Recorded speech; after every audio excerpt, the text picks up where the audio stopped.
سلام البنات، اش اخباركم؟ لاباس عليكم؟ بخير، نتمنىكم تكونوا بخير وعلى خير.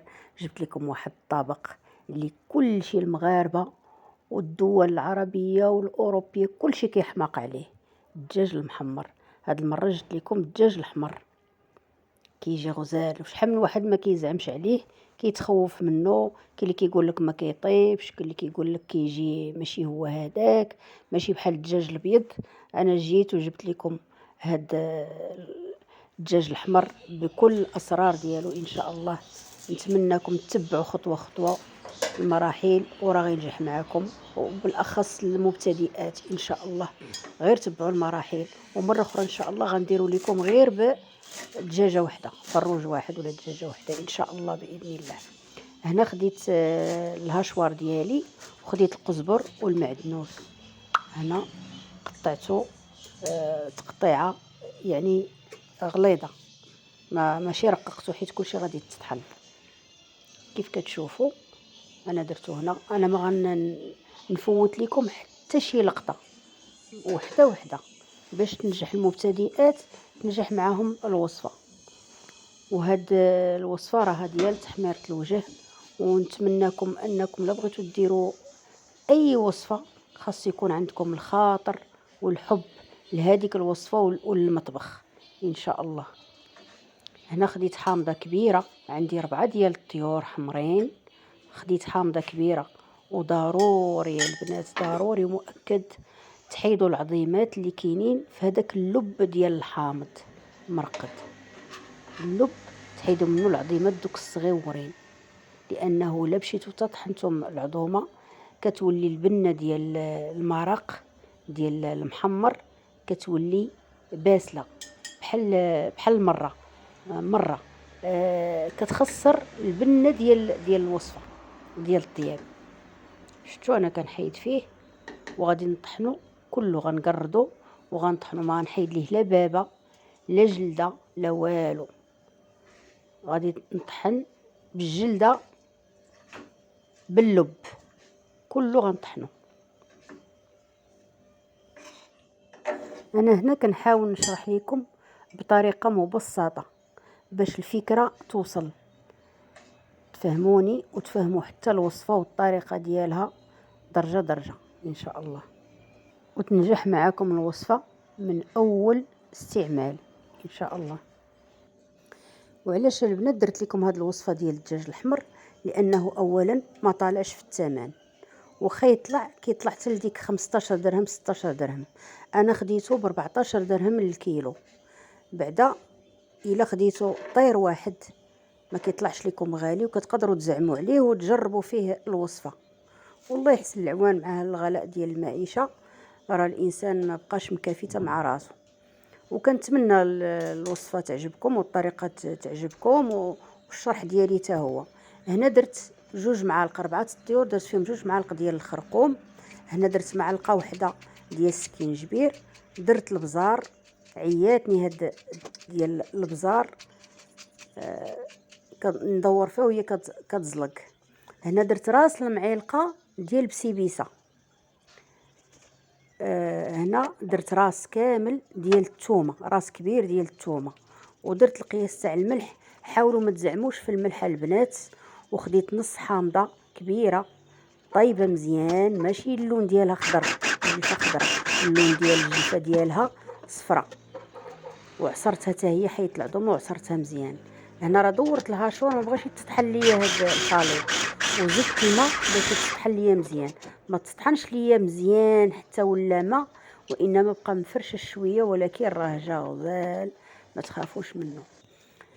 هنا راه درت الضويمه ديال الزعفران، ودرت حتى كويغط ديال داك الملون، اللي بغاه يديرو واللي ما بغاش ما يديروش.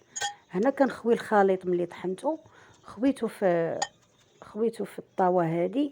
وواحد النصيحه البنات، حاولوا تذوقوا داك المرق، هذاك الخليط، هذاك السائل ديال الماء ديال الخليط، حاولوا تذوقوه شوفوا واش بنين مالح او لا ما مالح. حيت الا كان ما مالحش راه غيجيكم الدجاج غيجيكم باسل، غتزيدوا طريقه ديال الملحه.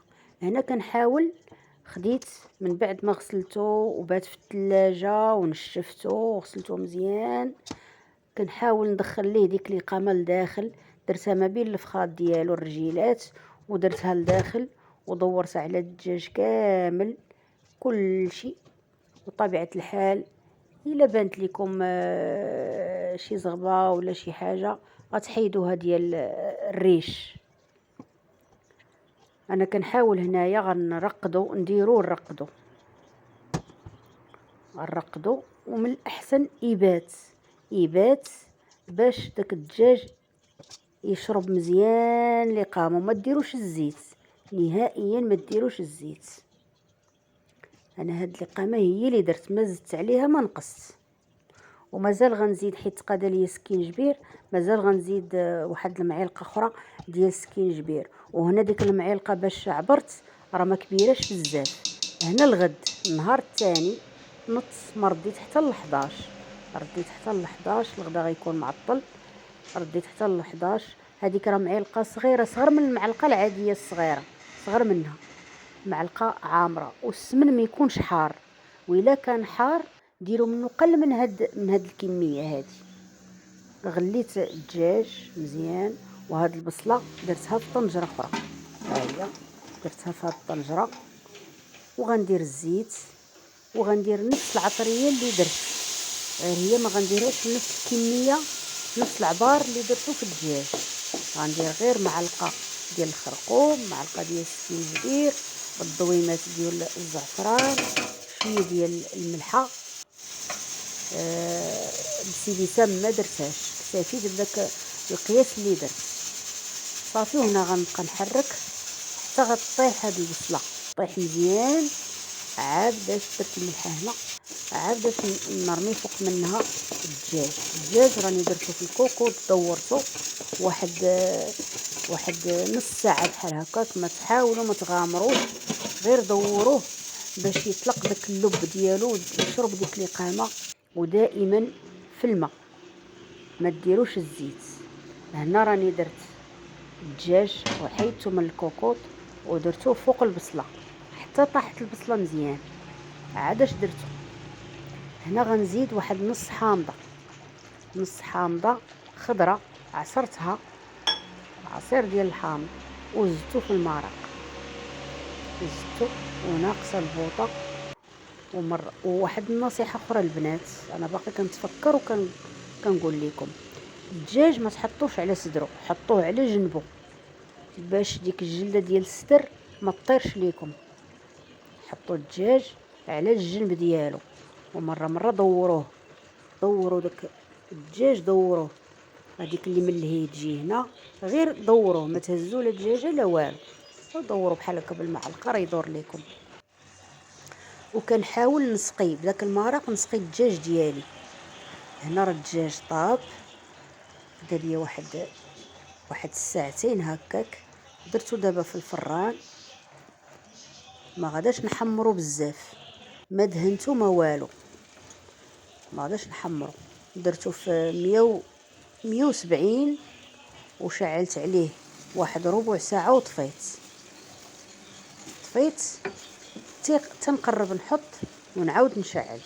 هنا رد البصله بقيت زدت واحد الكاس تاع الزيت ودرت. والقشاوشه البنات راني درتهم ديال القنصه والعناق، راني رميتهم مع العناق، رميتهم مع الدجاج وهذيك القنصه. هنا راه طاب سميتو، شعلت الفران ملي قربت نحط، دورته على الجهه الاخرى صافي. وهذه هي النهايه، قدمته جا غزال، جا من داكشي. كنتمنى الفيديو يعجبكم وتوركوا على جيم وصلتوا حتى لهنا، وديروا ابوني، والى حلقه اخرى ان شاء الله.